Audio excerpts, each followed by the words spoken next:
At a time when the GOP found itself searching for effective leadership, New Jersey Governor Christie rose to the challenge. His unconventional style has set him apart in the era of Obama, offering an alternative to the tax and spend vision of the current administration and ruffling some feathers all along the way.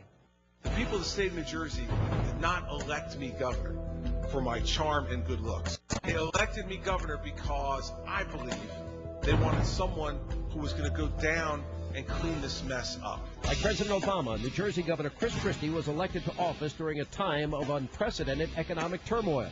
He promised real change, and unlike the president, he has also delivered it.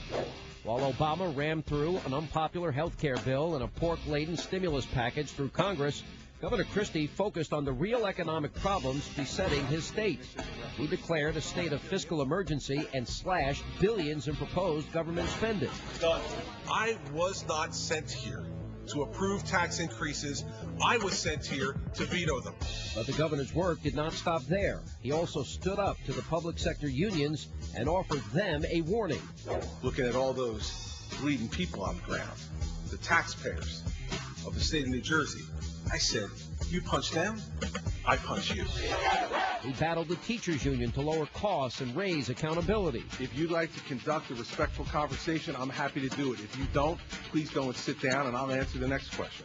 It may be his brash style and no-nonsense approach that made him a YouTube sensation, but it's his results that have made him a prototype of an effective Republican leader and earned him the respect of prominent political minds all across the country. Christie is the name I hear most often from Republicans when asked, who would you like to see nominated? While many would love to call him president, Christie is not biting. There is no chance, zero chance, that I'm running for president of the United States. But 2012 is still far off, and the next year may give Governor Christie a chance to reconsider. Because of the ballooning federal deficit and runaway debt, many are saying a President Christie could deliver change you can really believe in. And joining us now, the one and only YouTube sensation, the great governor of the state of New Jersey, Governor Christie. How are you, my friend? Good, Sean. How are you? Doing right? I'm doing great. Well, you know, first of all, what do you make of the fact all these YouTubes of you taking people to town halls and elsewhere, and people find this extraordinarily refreshing? Are you surprised it's become such a big hit? Well, yeah, I think you have to be surprised, but I mean, it's just telling the truth. And I think that it's such a sad commentary in some ways of our political system right now, where all I'm doing is just telling the truth, and I'm treating people the way they treat me. Yeah. People treat me courteously at town halls. I'm courteous back even when they disagree. If they want to get into it, I'm happy to get into it. Yeah, well, you're a tough New Jersey kid, so you're fighting back. You know, it's funny because you have made balancing the budget, reining in spending, education reform, taking on unions, a liberal media, a liberal Trenton legislature. You're taking on everybody, and you're succeeding. Yeah. How? I think first and foremost, I remind our people all the time, it's because we're right.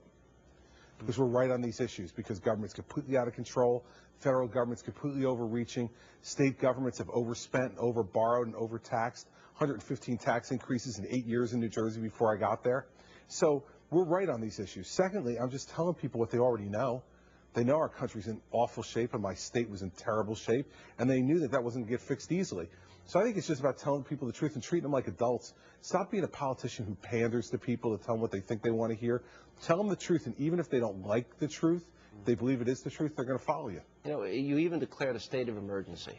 I mean, to think, look, I'm worried. I think we're going to have in the next few years states like California, New York, Illinois, and I think New Jersey was probably on this list as a state headed for bankruptcy needing a federal bailout. Do you see that happening to these other states? If they don't turn it around, yeah. I mean, we've got work to do still to get off of that list. I think we're moving towards it and making real progress last year, and we'll continue to do it because it's the only way it's going to get fixed.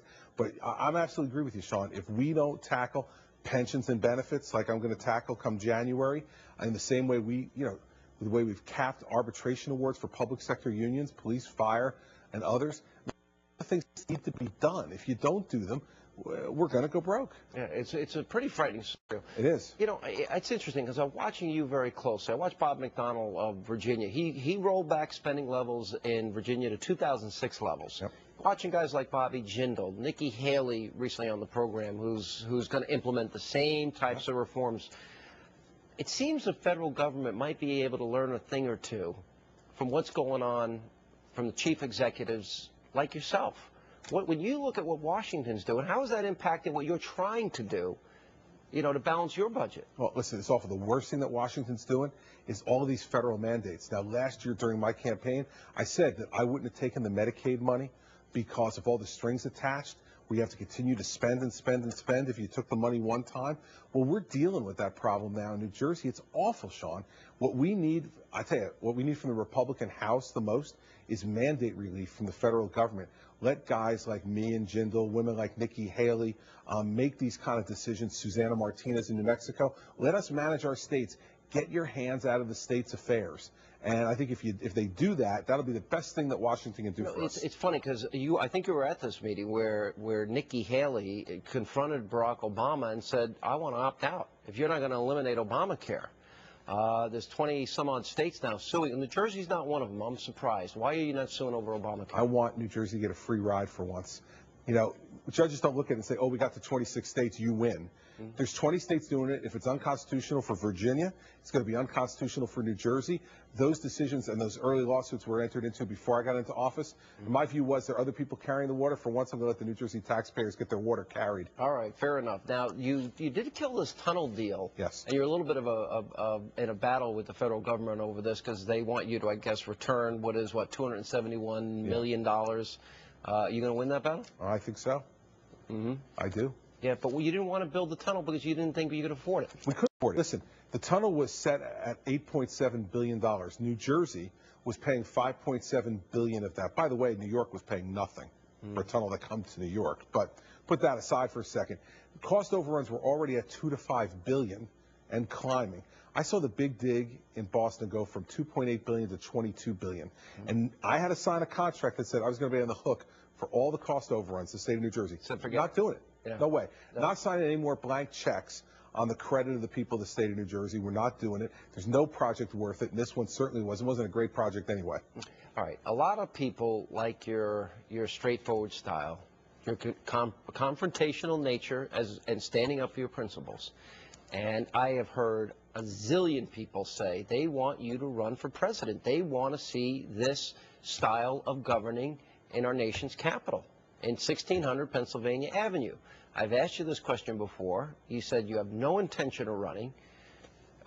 If people really want you to get in this race, would you consider what the people want? No.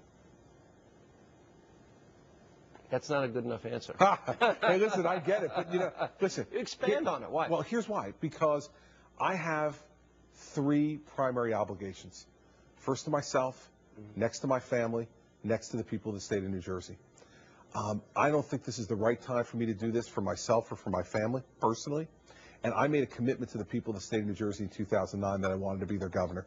And I'm going to serve my entire term. And if they're happy with me, I hope they reelect me in 2013. But, the end of it, running for president right now is just not right for me. And it would break my word to the people of New Jersey, and I won't do that. All right. Governor Christie, good to see you again. Sean, thanks for having me. Thank you, man. Appreciate it very much. And don't go anywhere. When we come back, we'll run down a New Year's list that the White House may not want you to watch, and we'll bring you number 3 on our list of 2010's Great Americans.